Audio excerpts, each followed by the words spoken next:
بسم اللہ الرحمن الرحیم الحمد للہ رب العالمین وصلی اللہ علی محمد وآلہ الطاہرین۔ موضوع گفتگو خواتین کے مخصوص مسائل۔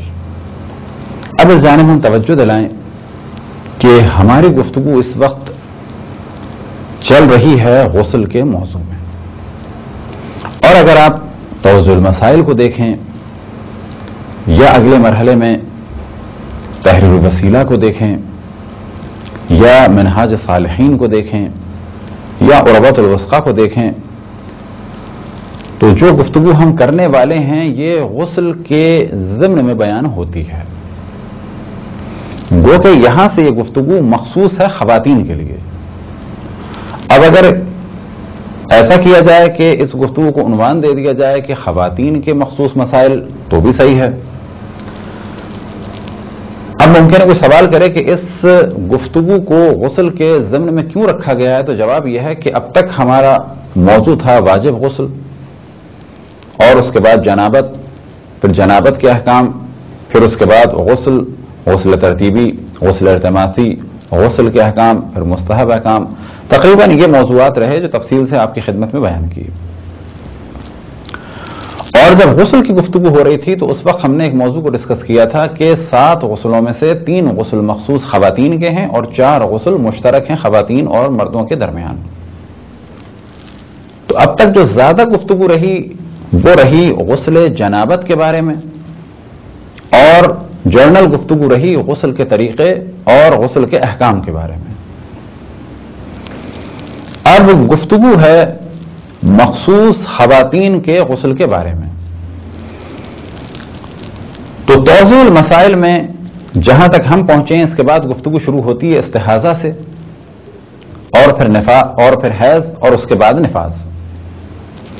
تو در حقیقت یہ گفتگو اس طرح سے ہے کہ غسل استحاضہ، غسل حیض اور غسل نفاس، جب یہ 3 غسل بیان ہوں گے تو اس کے ساتھ ساتھ ذہن میں یہ سوال آ سکتا ہے کہ نفاس کیا ہے، تو اس کے ساتھ ذہن میں یہ سوال آ سکتا ہے کہ استحاضہ کیا ہے، حیض کیا ہے اور نفاس کیا ہے۔ تو در حقیقت یہ گفتگو ہے غسل کے عنوان سے، کیونکہ یہ 3 غسل مخصوص خواتین کے ہیں اور یہ 3 غسل انجام دینا واجب ہیں، تو ان 3 غسلوں کے ساتھ ساتھ ان تینوں چیزوں کے احکام بھی بیان ہو رہے ہیں۔ تو پہلے مرحلے میں ہے استحاضہ، اور استحاضہ کیا ہے، اس کی کیا ڈیفینیشن ہے، حیض کیا ہے، اس کی کیا ڈیفینیشن ہے، استحاضہ اور حیض کے خون کس قسم کے ہیں، اور پھر نفاس۔ تو جب غسل بیان ہو رہا ہے تو ساتھ میں یہ چیزیں بھی بیان ہو رہی ہیں، کیونکہ اگر کسی سے کہا جائے کہ غسل حیض، تو ممکن وہ پلٹ کے پوچھے کہ حیض کیا چیز ہے، اب اسے حیض بیان کرنا ہے، اور جب حیض بیان ہو رہا ہے تو ساتھ ہی کیا کام حرام ہیں ایسی خاتون پر کہ جو حیض میں مبتلا ہیں، اور اس کے بعد کس طرح سے غسل کرنا ہے، غسل کے کیا احکام ہیں۔ تو یہ ساری چیزیں ڈسکس ہو جاتی ہیں غسل کے موضوع میں، لیکن در حقیقت موضوع ہے غسل استحاضہ، غسل حیض اور غسل نفاس۔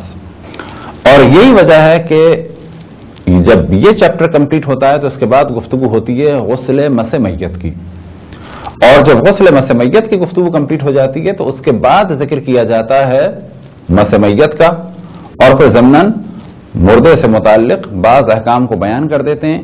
اب کیونکہ موت سے ریلیٹڈ بعض موضوعات ہیں تو گفتگو شروع کرتے ہیں احتضار سے، یعنی جس وقت کسی کا دم نکل رہا ہو، تو دم نکلنے سے گفتگو کا آغاز ہوتا ہے، اور یہ گفتگو کہاں سے شروع ہوتی ہے، غسل مس میت سے۔ تو دم نکلنے کے احکام سے گفتگو شروع ہوتی ہے، اور یہ گفتگو پہنچتی ہے پھر دفن تک، اور اس کے بعد نماز وحشت قبر تک۔ تو یہاں بھی کہا جا سکتا ہے کہ غسل کا موضوع ہے، لیکن جب غسل استحاضہ، غسل حیض اور غسل نفاس کا موضوع آیا تو حیض، نفاس اور استحاضہ پہ گفتگو ہوئی، ان کے احکام بیان ہوئے، پھر آخر میں گفتگو ہوئی غسل مس میت کے بارے میں، تو کچھ میت کے احکام بیان ہوئے۔ باقی بچا ایک غسل کہ جو واجب ہوتا ہے نذر، قسم یا عہد کی وجہ سے، تو اس کے احکام بیان نہیں کیے گئے، بلکہ صرف اتنا کہہ دیا گیا کہ وہ غسل جو نذر، قسم یا عہد کی وجہ سے واجب ہو۔ تو یہ ایک ہم نے تمہیدی گفتگو کی، تاکہ گفتگو ترتیب کے ساتھ رہے اور آگے بڑھتی چلی جائے.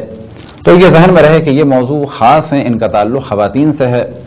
اور جتنے موضوعات ہم نے ڈسکس کیے، ہم یہ جانتے ہیں اپنی قوم اور اپنے علاقے کے ذہن کو کہ ممکن ہے کہ ان میں سے بعض حضرات اعتراض کریں. اس جانب توجہ رہے کہ یہ موضوعات خاص ہیں خواتین سے. اور ہم یہ بھی جانتے ہیں کہ جو ہماری قوم میں ایک خاص تصور ہے، ایک خاص ذہنیت ہے یا جو کلچر ہے، تو ممکن ہے کہ بعض لوگ اعتراض کریں کہ یہ گفتگو نہیں ہونی چاہیے تھی. تو یہاں ہم صرف اتنا جواب دیں گے کہ یہ گفتگو ہونا ضروری ہے، کیونکہ یہ وہ گفتگو ہے کہ جو انبیاء علیہم السلام نے کی. اور اسلام میں یہ گفتگو قرآن اور رسول اللہ صلی اللہ علیہ وسلم اور باقی ائمہ اہل بیت علیہم السلام نے کی.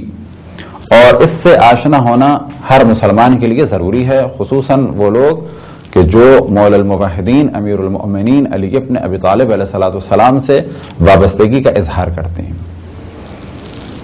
لیکن ہم نے یہ احتیاط کی ہے اور یہ توجہ دلائی ہے کہ جب بھی یہ لیکچرز ہوں، چاہے وہ کسی کیبل پہ ہوں یا کسی ویب سائٹ پہ ہوں، تو انفارم کیا جائے دیکھنے والوں کو کہ یہ گفتگو مخصوص ہے بالغ اور شادی شدہ افراد کے لیے. اسی طریقے سے یہ ہماری گفتگو اب یہاں سے مخصوص ہے بالغ خواتین کے لیے، چاہے وہ شادی شدہ ہوں یا نہ ہوں.